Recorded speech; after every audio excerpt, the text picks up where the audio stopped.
열왕기상 19장 1절에서 8절 말씀을 통해서 회복이라는 제목으로 하나님 말씀을 함께 나누겠습니다.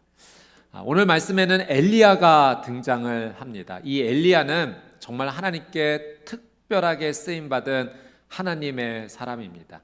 엘리야가 활동할 당시 북이스라엘 왕이 아합이었는데, 이 아합 왕은 하나님께 정말 죄를 많이 지은 왕입니다. 본인도 우상 숭배를 하고 백성들까지도 우상 숭배를 하게 만들어서 하나님께 죄를 짓게 한 왕이었죠. 그래서 하나님께서 이 엘리야를 통해서 이 땅 가운데 죄를 짓고 있는 그 땅 가운데 심판을 내리십니다. 3년 반 동안 비가 내리지 않는 심판을 내리시죠. 여러분, 3년 반 동안 비 한 방울 내리지 않는다는 것은 정말로 극심한 어려움이었을 것입니다.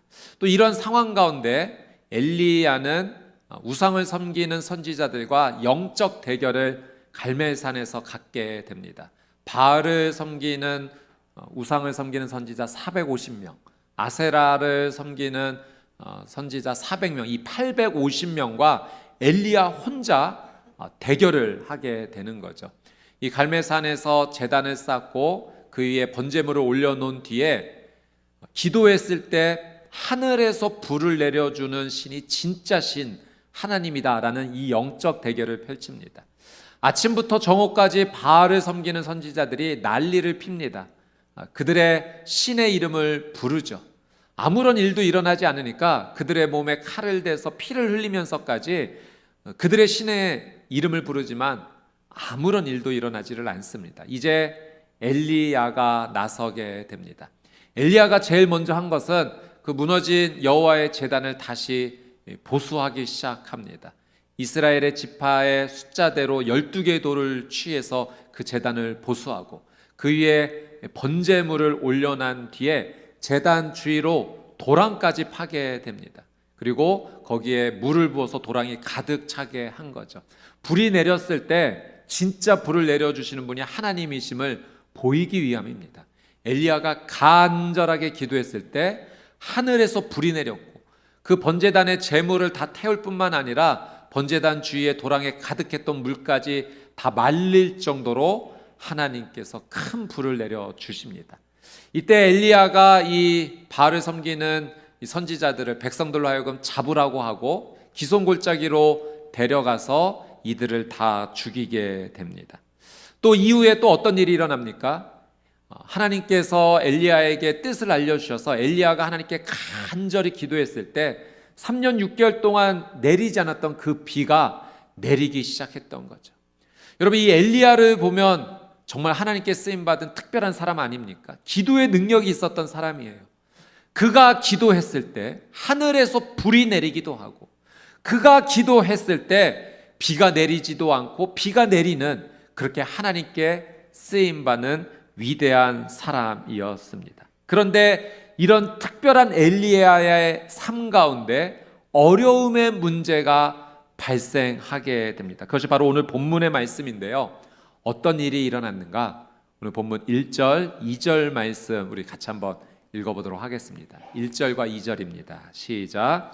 아합이 엘리야가 행한 모든 일과 그가 어떻게 모든 선지자를 칼로 죽였는지를 이세벨에게 말하니 이세벨이 사신을 엘리야에게 보내어 이르되 내가 내일 이맘때에는 반드시 내 생명을 저 사람들 중 한 사람의 생명과 같게 하리라. 그렇게 하지 아니하면 신들이 내게 벌 위에 벌을 내림이 마땅하니라 한지라. 자, 어떤 상황입니까? 갈멜산 대결 이후에 우상을 섬겼던 바알 선지자들이 다 죽게 됐죠. 그러니까 아합 왕이 이 우상을 섬기는 선지자들이 죽은 것에 대해서 이세벨 자기 아내에게 말을 하게 됩니다. 그래서 이세벨이 한 사신 한 사람을 엘리야에게 보내서 협박을 하는 거예요. 너도 내일 이맘때쯤에는 죽을 거다. 네가 죽인 그 선지자들처럼 너도 내일 내가 죽일 거다라는 그 협박의 말을 이세벨이 엘리야에게 전하게 된 거죠. 자, 이 말을 들은 엘리야가 이렇게 반응을 합니다. 자, 3절, 4절 말씀 우리 같이 한번 읽어보도록 하겠습니다. 시작. 그가 이 형편을 보고 일어나 자기의 생명을 위해 도망하여 유다에 속한 브엘세바에 이르러 자기의 사환을 그곳에 머물게 하고 자기 자신은 광야로 들어가 하룻길쯤 가서 한 로뎀나무 아래 앉아서 자기가 죽기를 원하여 이르되 여호와여 넉넉하오니 지금 내 생명을 거두시옵소서.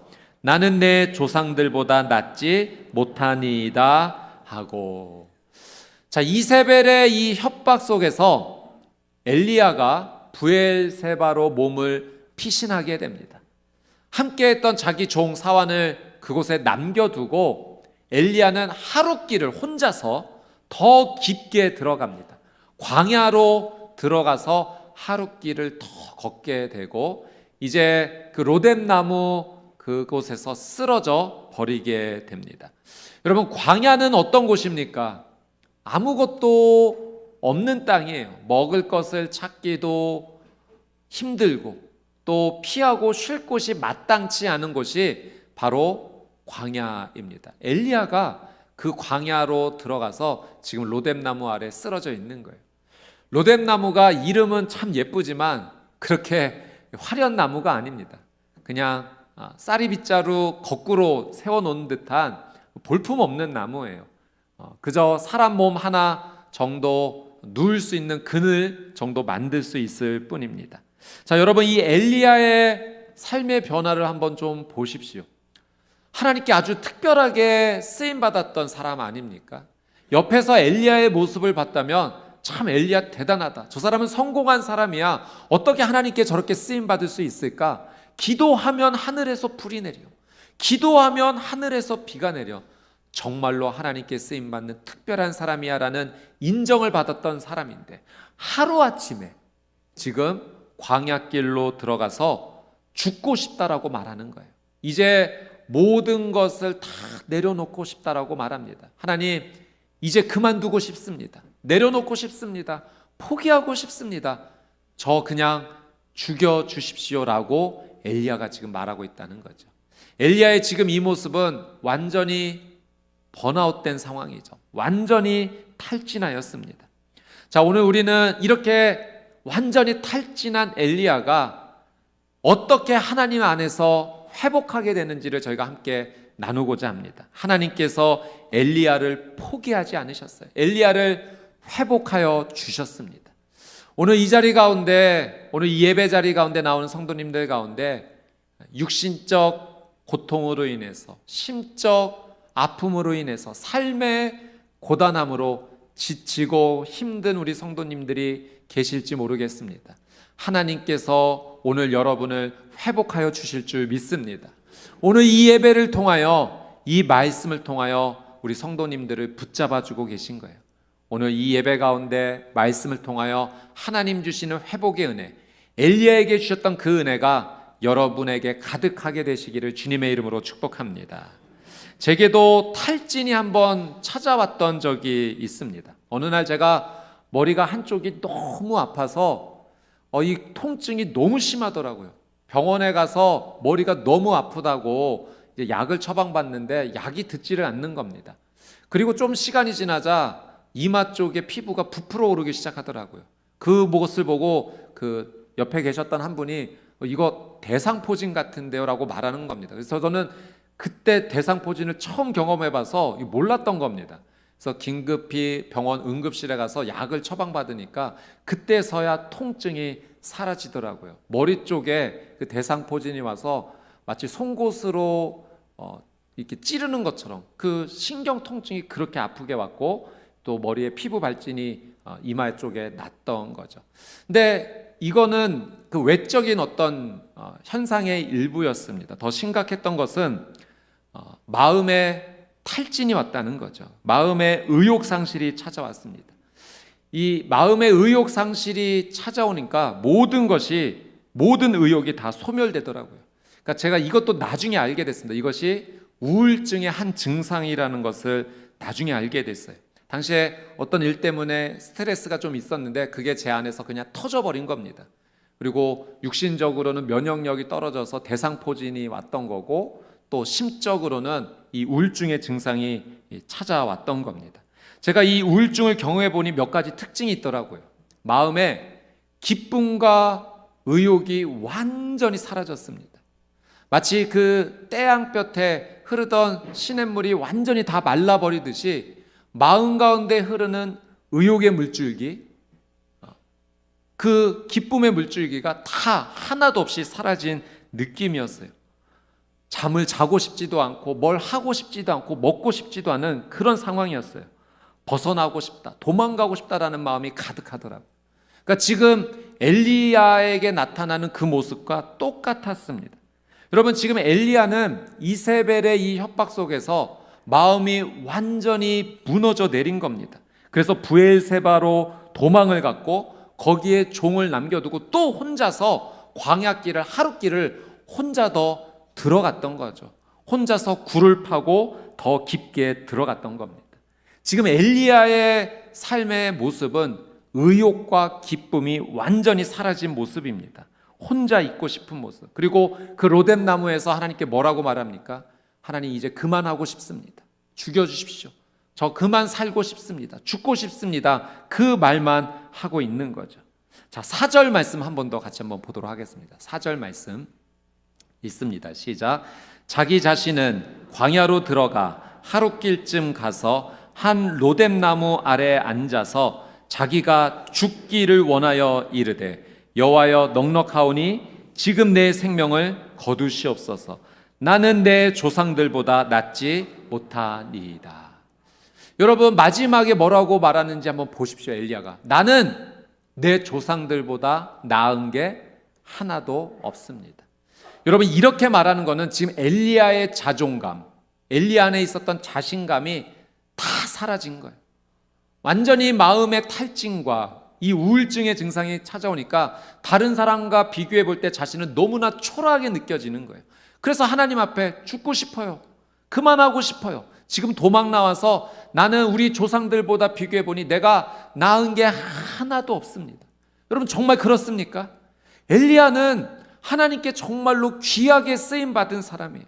기도의 은사를 하나님께서 부어주신 사람입니다. 누가 보더라도 정말 하나님께 쓰임 받았다라고 말할 수 있는, 그렇게 칭찬받았던 사람인데 이제 스스로 말하기를, 나는 못났습니다. 나는 정말 할 줄 아는 게 아무것도 없습니다. 그만하고 싶습니다. 죽여주십시오. 더 이상 살고 싶지 않습니다라고 말하는 삶의 완전한 침체에 빠져버린 모습입니다. 서울여대 장경철 교수님이 예전에 한번 강의한 걸 제가 들었을 때 기쁨이라는 것을 이렇게 설명을 하시더라고요. 우리가 기쁨의 반대는 슬픔이라고 알고 있는데 그렇지 않습니다. 기쁨의 반대는 무감각입니다. 여러분, 정말로 그러합니다.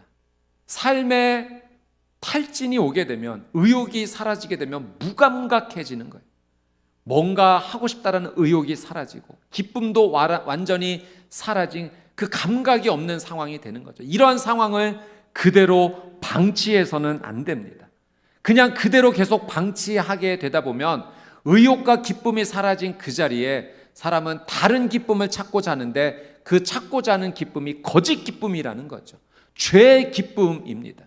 그래서 이 삶의 탈진과 우울증이 찾아온 사람이 계속 그대로 방치되다 보면은 거짓 기쁨을 추구하게 되는데, 예를 들면 이런 겁니다. 음식에 너무 집착을 하게 됩니다. 그리고 사람과의 관계 속에서도 그 관계가 무너지다 보니까 사람과의 관계 속에서 건강한 관계를 이루는 것이 아니라 어떤 한 사람에게만 병적으로 집착하는 현상들이 나타나게 되죠. 또 거짓 기쁨, 죄의 기쁨, 쾌락을 추구하게 됩니다. 잘못된 성적인 죄악을 저지르게 되고 술, 도박, 자신에게 거짓 기쁨을 주는 곳에 매이는 삶, 더 깊게 들어가는 죄가 죄를 부르는 상황 가운데 빠지게 되는 거죠. 여러분, 하나님께서 이렇게 삶의 탈진이 일어난 엘리야를 그냥 두시는가? 그냥 두시지 않으세요. 엘리야를 회복시켜 주십니다. 오늘 하나님께서 엘리야를 어떻게 회복시켜 주시는지 그 세 가지 은혜를 함께 나누도록 하겠습니다. 하나님께서 엘리야에게 주신 첫 번째 회복의 은혜는 먹여주심, 어루만져 주심입니다. 엘리야를 먹여 주셨고 어루만져 주시죠. 자, 5절에서 7절 말씀 우리 같이 한번 읽어보도록 하겠습니다. 5절에서 7절입니다. 시작. 로뎀나무 아래에 누워 자더니 천사가 그를 어루만지며 그에게 이르되 일어나서 먹으라 하는지라. 본즉 머리맡에 숯불에 구운 떡과 한 병 물이 있더라. 이에 먹고 마시고 다시 누웠더니 여호와의 천사가 또다시 와서 어루만지며 이르되 일어나 먹으라. 내가 갈 길을 다 가지 못할까 하노라 하는지라. 자, 로뎀나무 아래 완전히 쓰러져서 지쳐있는 엘리야에게 이제 그만 죽여주십시오라고 그 말밖에 못하는 엘리야에게 하나님께서 천사를 보내주세요. 그리고 그에게 일어나서 이것 좀 먹으라 라고 하시면서 먹을 것을 제공해 주신다는 거죠. 저는 이 성경에 표현된 하나님께서 엘리야에게 제공해 주신 이 음식이 굉장히 특별하게 느껴집니다. 지금 엘리야에게 무엇을 제공해 주셨어요? 숯불에 구운 떡과 물 한 병이에요. 여러분, 말씀에 기록될 때 그냥 이렇게 표현될 수도 있는 거잖아요. 하나님께서 엘리야에게 떡과 물을 주셨다. 근데 그렇게 표현하지 않고 숯불에 구운 떡. 여러분, 그냥 떡이 아니라 하나님께서 특별하게 맛있게 준비해 주신 떡입니다. 엘리야를 위로해 주시고자, 그리고 먹고 체하지 말라고 물까지 보내주시는 이 하나님의 사랑의 센스를 보게 되는 거죠. 제가 그 소울푸드가 하나 있는데 어린 시절 추억이 있는 음식 있습니다. 제가 어린 시절에 뭔가 이렇게 좀 지쳐하면은 저희 어머니께서 힘내라고 비빔국수를 해 주셨어요. 그걸 먹으면 그렇게 힘이 났습니다. 그러니까 음식도 맛있었지만 그 음식 안에 담겨진 사랑을 같이 먹었던 거죠. 그래서 제가 이제 결혼하고 나서도 이제 좀 지쳐하면은 저희 아내가 바로 그럽니다. 비빔국수 해줄까? 네. 그리고 그 위에 이제 계란 하나 올려져 있으면 이제 끝나는 겁니다. 네. 힘을 주는 음식, 사랑으로 다가오는 음식이 있는 거죠. 지금 하나님께서 엘리야에게 그렇게 먹여주시는 거예요. 완전히 지쳐 쓰러져 있는 그 엘리야를 불쌍히 여기시고 딱하다 말씀하시면서 그 숯불에 구운 떡과 물 한 병을 보내주시면서 이거 먹고 좀 힘내 라고 하나님께서 먹여주셨다라는 사실입니다. 또 여기서 그치지 아니하고요, 오늘 5절에서 7절 말씀해 보니까 반복적으로 나타나는 표현이 있는데 천사가 엘리야를 어루만져 줍니다. 안아준 거예요. 지쳐 쓰러져 있는 엘리야에게 이것 좀 먹고 힘내라고 맛있는 음식도 주시고 그 쓰러져 있는 엘리야를 품에 안아주시면서 계속 터치하여 주시고 어루만져 주셨다는 거죠. 1995년 미국의 심리학자 해리 할로가 한 가지 실험을 하게 됩니다. 이제 갓 태어난 아기 원숭이에게 엄마 원숭이 모형 2개를 만들어주고 이 아기 원숭이가 어디에 더 많이 머무는지를 실험을 했던 거죠. 한쪽에는 철사로 만든 어머니 모형인데 거기에는 우유가 나오는, 이제 젖이 나오는 곳이었습니다. 다른 한쪽 어머니 모형은 먹을 것은 없는데 따뜻한 천으로 감겨진 엄마 모습의 인형이었어요. 그 당시의 개념으로는 이 먹는 것만 줘도 아이들은 충분하다라는 생각이 있었는데 이 실험을 통해서 개념이 좀 바뀌게 됐던 거죠. 이 원숭이가 어디에 더 많이 머물렀는가? 사진을 한번 좀 보여주시겠어요? 대부분의 시간을 그 따뜻한 천이 있는 곳에 머물고 배고플 때만 그 철사로 되어 있는 우유가 나오는 곳에서 글로 가서 음식을 먹고 또다시 옮겨왔다는 거죠. 다음 사진도 한번 보여주시겠어요? 예, 대부분의 시간을 여기서 보내게 됩니다. 그래서 이걸 통해서 그때 알게 된 것이 접촉 위안이라는 거예요. 사람에게는 이 따뜻하게 접촉해 주는 것이 그 무엇보다도 위로와 힘을 많이 준다는 겁니다. 먹을 것만 주면 되는 것이 아니라는 거예요. 오히려 그 따뜻하게 한번 어루만져주는 그 접촉이 훨씬 더 큰 위로와 평안을 줄 수 있다는 것을 알게 됩니다. 지금 하나님께서 엘리야에게 먹을 것만 주고 끝내지 않으신다는 거예요. 그를 사랑해서 그를 생각해서 특별히 준비한 음식을 제공하지만 이거 먹고 힘내라고 멀리 하시는 것이 아니라 그에게 가까이 다가가서 안아주시는 거예요. 지금 엘리야를 안아주시면서 그렇게 말씀하시지 않으신 거죠. 너 이제까지 잘했다가 왜 그러니? 정신 차려. 이렇게 말씀하신 것이 아니라 품에 안아주시면서 힘들었구나. 너 마음이 많이 힘들었구나. 하나님께서 그 마음을 어루만져 주신 겁니다. 오늘 이 예배 가운데 오늘 이 말씀을 통하여 삶에 지치고 고단한 여러분의 삶을 하나님께서 지금 만져주시는 겁니다.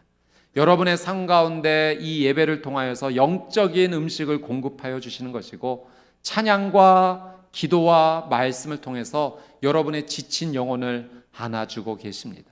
하나님의 이 놀라운 사랑을 믿음으로 받아들이면서 하나님 공급해 주신 은혜를 먹고 주님의 품 안에 완전히 안겨서 새 힘을 얻으시는 저와 여러분의 삶이 되시기를 주님의 이름으로 축복합니다. 하나님께서 주시는 두 번째 회복의 은혜가 있습니다. 그것은 바로 사명입니다. 우리 7절 말씀 한 번 더 같이 읽어보도록 하겠습니다. 7절입니다. 시작. 하나님께서 여호와의 천사가 또다시 와서 어루만지며 이르되 일어나 먹으라 내가 갈 길을 다 가지 못할까 하노라 하는지라. 자, 하나님께서 엘리야에게 이렇게 말씀해 주시죠. 이제 먹을 것도 주시고 안아주시면서 엘리야야 네가 갈 길을 다 못 갈까 봐 내가 걱정이 된다 라고 말씀해 주시는 겁니다. 이 말의 의미가 어떤 의미겠어요? 너에게 아직 갈 길이 남아있다는 겁니다. 아직 내가 너에게 주고자 하는 사명이 남겨져 있다는 거예요. 그러니 힘내라. 너에게 아직 할 일이 남겨져 있다. 이거 먹어. 이거 먹고 힘내. 하고 안아주시면서 지금 엘리야를 회복하고 위로하여 주시는 겁니다. 지금 하나님께서 엘리야에게 사명 주시는 거죠. 이제 죽고 싶어요. 그만하고 싶어요. 라고 말하는 엘리야에게 아니야. 너 아직 죽을 때 아니야. 내가 아직 너를 부를 때가 아니야. 너가 이 땅에서 해야 할 일이 아직 남아있어. 내가 너에게 사명을 준다. 하나님 말씀하여 주십니다. 여러분, 누군가가 우리에게 일을 맡길 때가 있죠. 근데 일을 맡겨주시는 분의 위치가 높으면 높을수록 맡겨주시는 그 일이 조금 더 특별한 의미가 있지 않겠습니까? 지금 엘리야에게 사명을 주시는 분이 누구십니까? 하나님이세요. 온 세상의 창조주이시고 통치자이시고 주권자이신 가장 위대하신 그분께서 지금 엘리야에게 사명을 주시는 겁니다.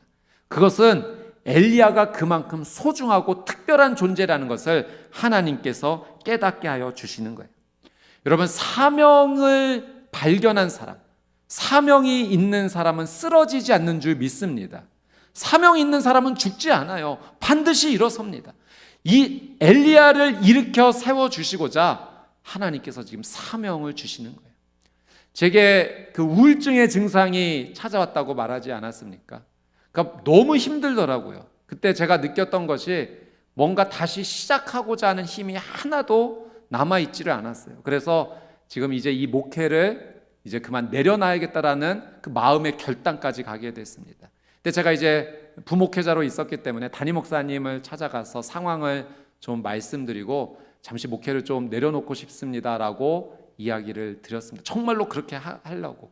그런데 그때 담임 목사님께서 그러면 안 된다라고 말씀하시면서 그때 제게 새 일을 맡겨주신 거예요. 그 일이 무엇이었냐면 담임 목사님의 비서실에 들어가서 할 수 있는 일을 맡겨주신 겁니다. 그때 제 삶이 완전히 반전의 계기가 일어났습니다. 지쳐 쓰러져 있던 저에게 하나님께서 그 사명을 맡겨주심으로 다시 새 힘을 불어넣어주기 시작하셨던 거죠. 그래서 영적으로 완전히 회복될 수 있는 놀라운 은혜가 그때부터 시작이 되었던 거예요. 만약에 그때 제가 목회를 잠시 쉬겠노라고 내려놓았다면 아마 오늘 제가 우리 평촌교회 성도님들과 이렇게 만나는 일이 어렵지 않았을까 생각을 합니다. 하나님께서 저를 놓지 않아 주셨어요. 사명을 주셨습니다. 해야 할 일이 있다라고 말씀해 주셨어요. 그래서 제 삶에 새로운 하나님의 은혜가 시작이 된 것입니다. 사랑하는 여러분, 제가 우리 성도님들께 매일 말씀 묵상을 하자, 큐티를 하자라고 말하는 것도 바로 이런 이유 때문입니다. 매일 하나님의 말씀을 묵상하면 나에게 주시는 하나님의 뜻을 알게 돼요. 하나님께서 내게 주시는 그날의 사명을 발견하게 됩니다. 이 세상에 가장 위대하신 그분께서, 온 세상의 통치자이시고 주권자이신 그분께서 오늘 내가 살아야 될 이유와 해야 될 일을 말씀해 주시기 때문에 말씀 묵상을 통해서 하나님의 사명을 우리는 받아야 합니다. 사랑하는 여러분, 하나님의 말씀을 받으면 우리는 하나님과 동역하는 동역자가 되는 줄 믿습니다. 여러분, 하나님의 말씀 앞에 머무십시오. 하나님의 사명을 받으십시오. 여러분의 삶 가운데 새롭게 시작하시는 하나님의 놀란 은혜가 있게 될 줄 믿습니다. 자, 마지막으로 하나님께서 주시는 세 번째 회복의 은혜는 말씀입니다. 우리 8절 말씀 같이 한번 읽어보도록 하겠습니다. 시작. 이에 일어나 먹고 마시고 그 음식물의 힘을 의지하여 40주 40야를 가서 하나님의 산 호렙에 이르니라. 아멘. 여러분, 엘리야가요, 하나님 주시는 은혜로 힘을 얻게 되었어요. 그 음식을 먹고 하나님의 그 어루만져 주신가 해야 할 일이 있다라는 그 사명을 받고 일어나게 됩니다. 그리고 40주 40야를 걸어서 어디까지 가게 되는가? 하나님의 산 호렙산까지 이르게 된 거죠. 여기에 갔다는 것이 굉장히 중요합니다.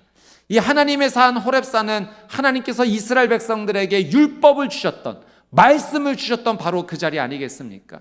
하나님께서 말씀의 자리로 엘리야를 다시 부르신 거예요. 여러분, 이 산에서 엘리야가 아주 특이한 경험 4가지를 하게 됩니다. 하나님께서 엘리야에게 이렇게 말씀했어요. 내가 너를 지나갈 거야. 내가 너를 만나줄 거라고 말씀하신 거예요. 그러면서 첫 번째 보여주신 것은 아주 강력한 바람이었습니다. 이 바람이 얼마나 셌는지 산을 가르고 바위를 쪼갤 만큼 아주 강력한 바람이 불어왔어요. 그런데 그 바람이 지나간 뒤에 하나님이 계시지 않는 겁니다. 그 다음에 하나님께서 보여주셨던 것은 강력한 지진이었어요. 땅의 지축이 흔들릴 만한 이 강력한 지진이 일어났는데도 지진 뒤에 하나님께서 지나가시지 않으셨어요. 세 번째 보여주셨던 것은 불입니다. 온 산을 태울 만한 강력한 그 불 가운데도 하나님께서 계시지 않았습니다. 마지막으로 엘리야에게 하나님의 세미한 음성이 들리기 시작하는 거예요. 바로 그 세미한 음성을 통해서 하나님께서 엘리야를 만나 주십니다. 하나님께서 엘리야에게 깨닫게 해 주신 거예요. 강력한 바람과 지진과 불의 역사를 하나님께서 주실 수도 있지만 정말로 하나님을 만날 수 있는 것은 그 하나님의 세미한 음성, 하나님의 말씀을 붙잡아야 된다는 거예요. 여러분, 엘리야는 어쩌면 지금 그의 삶 가운데 하나님 제게 이런 능력이 필요합니다라고 기도했던 것이 이런 강력한 바람, 지진, 불이었을 거예요. 자신을 죽이겠다라고 협박하고 위협하는 그 아합과 이세벨의 위협 속에서 하나님 이 능력 주셔서 저들을 심판하게 해 주십시오라고 그것을 구했을 그런 마음이었던 겁니다. 그런데 하나님께서는 그렇게도 하실 수 있지만 정말로 중요한 것은 너가 먼저 하나님의 세미한 음성, 하나님의 그 말씀 앞에 머무는 인생이 되어야 됨을 엘리야에게 가르쳐 주신 거죠. 이 세미한 하나님의 음성 속에서 하나님을 만난 이후에 엘리야는 이제 완전히 회복하게 되었습니다. 사랑하는 여러분, 여러분의 삶 가운데 어떠한 일과 이유 때문에 지치고 힘들고 마음이 상한 분들이 계실 겁니다. 오늘 하나님께서 그렇게 지쳐 힘들어하는 여러분에게 마치 로뎀나무 아래서 쓰러져서 이제 더 이상 못하겠어요, 나는 다 힘이 떨어졌습니다라고 말하는 여러분에게 오늘 이 예배를 통하여, 이 말씀을 통하여 여러분을 하나님께서 만져주시는 겁니다. 아니야, 아직 해야 할 일이 있다. 일어나서 이것 좀 먹어라. 예배 가운데 하나님께서 주시는 은혜의 영적 공급을 허락하십니다. 여러분을 따뜻하게 안아주십니다. 여러분, 우리에게는 여기가 끝이 아닙니다. 하나님께서 주시는 그 사명의 끝까지 우리는 믿음을 다하여 걸어가야 되는 줄 믿습니다. 하나님의 그 세미한 음성을 붙잡으십시오. 하나님의 그 말씀 안에서 우리는 완전히 살아날 수 있습니다. 하나님의 그 세미한 음성을 믿음으로 붙잡고 사명을 향하여 나아가는 저와 여러분의 회복된 삶이 되시기를 주님의 이름으로 축복합니다.